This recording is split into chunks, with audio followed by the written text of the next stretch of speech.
So along the line coming what would be south from Haddon Tunnel, the railway would eventually continue on and meet back up with what is now Peak Rail here.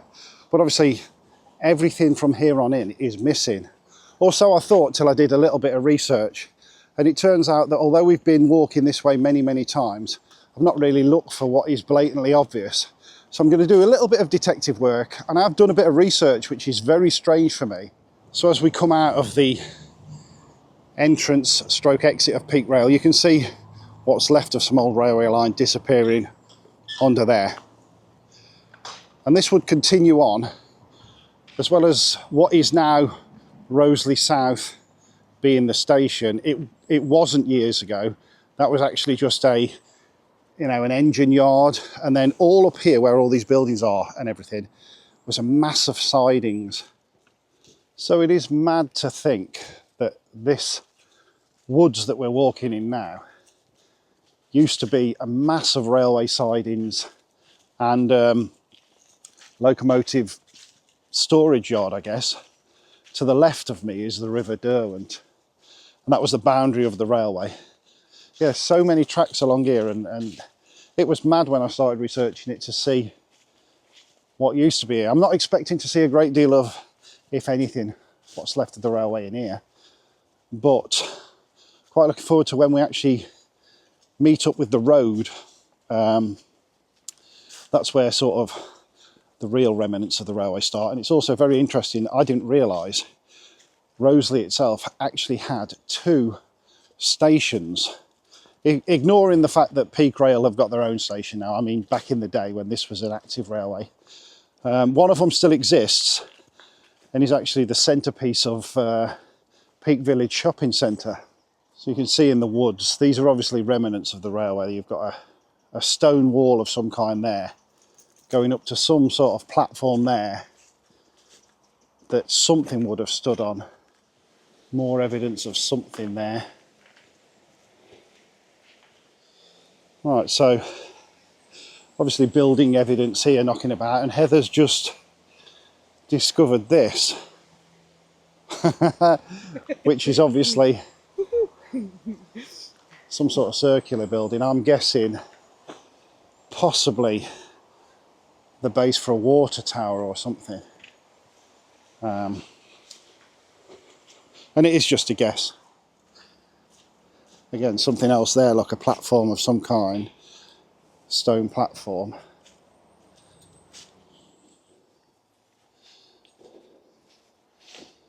So as the woods narrow up now, that's pretty much the end of where the sidings and stuff would have been. And we're now coming up to what's been built on heavily, and where the site of the old main station that they used to use would be. And I guess we're not far off what would have been the running line now, where we're walking. It's obviously been filled in and levelled off and stuff, but this road to our right is actually called Old Station Road or Old Station Lane. And the car park dead ahead is the site of where the main railway station was, the one that was demolished at least. Anyway, we will go and show you the one that still exists. And hopefully if I overlay the map, you'll see what I mean. We're coming to a junction now where it splits one way to go to Bakewell and the other way to what is now Peak Village Shopping Complex. So walking in the car park now, just to the right where this concrete base is. This isn't anything to do with the railway. The base is just coincidental, but what you can see here that I'm walking on is the old platform edge. Yeah, so I was wrong on both parts. It's not called Old Station Lane or Road, it's Old Station Close. Well, you were close. I was close. So we've walked from up that way, and then the old station was in there. And now Peak Village Shopping Complex is over there, and that is the site of the original station, which we'll go and have a look at now. And there we are. So we're in Peak Village now, and you can clearly tell, if you know a rough bit about old railways, looking at that clearly was an old railway station. And as I say, this has survived, whereas the original one is completely demolished. Because the line terminated here, it never went as far forward as they thought it was going to go. So consequently, it never got used. I think it was only used for a year or so before it became a goods shed. And obviously when they built Peak Village, they've designed the place around it. So, leaving Peak Village, we'll get back to some more of the history.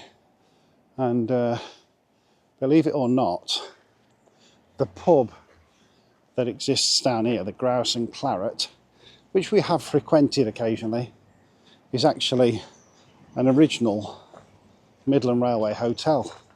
So a lot of railways had a hotel by stations for people to stop in and stuff like this. And the Grouse and Claret was indeed originally a hotel for this railway. So there we go, Grouse and Claret, formerly the Midland Railway Hotel. So just over there is the old railway embankment, and at the back of that is the site of the old station that we've seen that no longer exists. Would have originally been a bridge over this road linking that embankment up to that embankment there. And if we just walk up there, we should be able to see the viaduct. It's quite steep, obviously, because it's a railway embankment. Ugh. You can see all the ballast where I'm walking now. We're now walking on the track bed. And if we carried on from here, we'd eventually be at Bakewell and through the tunnels at Haddon.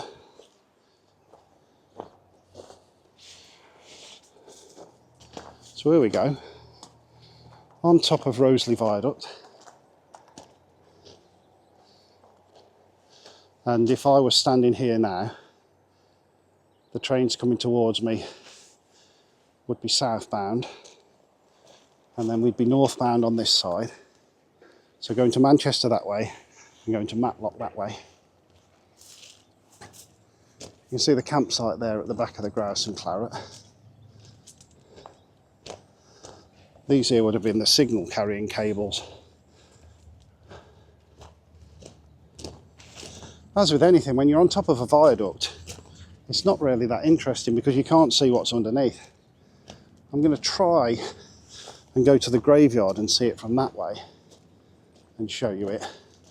Now, I did know this was all fenced off, and I have seen in a video where someone's basically climbed around the fence and carried on. And this track bed does go on for a little bit longer. I'm not going to do that because we are going to go into the churchyard, and you can climb up from the churchyard and get to the other end of this fence anyway. So there's no real need. In fact, I'll say I'm not going to go around it, but I'm here now, and it was that simple. It's hardly stopping anybody, is it? We're still going to go in the graveyard because unfortunately, when they built this railway using navvies, there were a fair few lives lost building Haddon Tunnel. And there is a memorial in the graveyard to the 5 people that were killed when the tunnel gave way. But yeah, I could have come from up the graveyard, but there's no need. And there's not really much need to go on any further. You can see the track bed continues for a while until it's severed again and becomes unpassable due to more undergrowth and stuff like that. So use your imagination now. I'll stick a picture in of the south end of Haddon Tunnel with a class 45, or it could be a 44, coming out of the tunnel, and then I'll stick a picture of it. Now it's all blocked up. And that's as far as we go with this, because as I say, I'm not willing to fight my way to the tunnel and then trespass to get in the tunnel. It was nice enough to get on top of this, something I've wanted to do for a few weeks now. Right, so heading back to Heather and Poppy now, and we'll go and pick up the rest of this, which is going to be a quick look in the graveyard, hopefully get you a shot of the viaduct from below.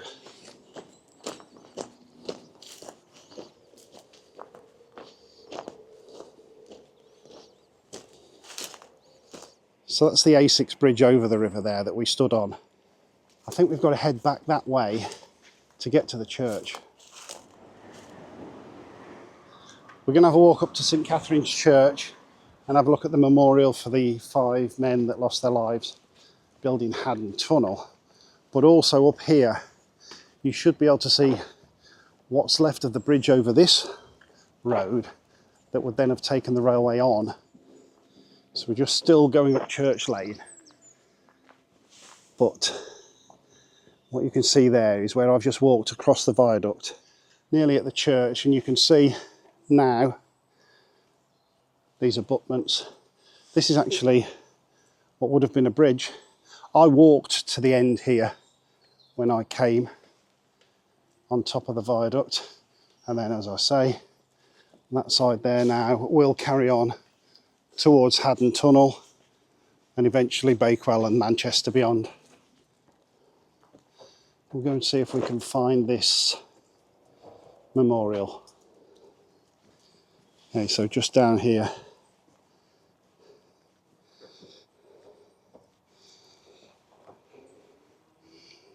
In memory of James Birds, James Millington, Alfred Plank, George Buckley and James Clark. And I have got a picture which I'll stick on of the actual tunnel collapse. This was taken the day after the accident.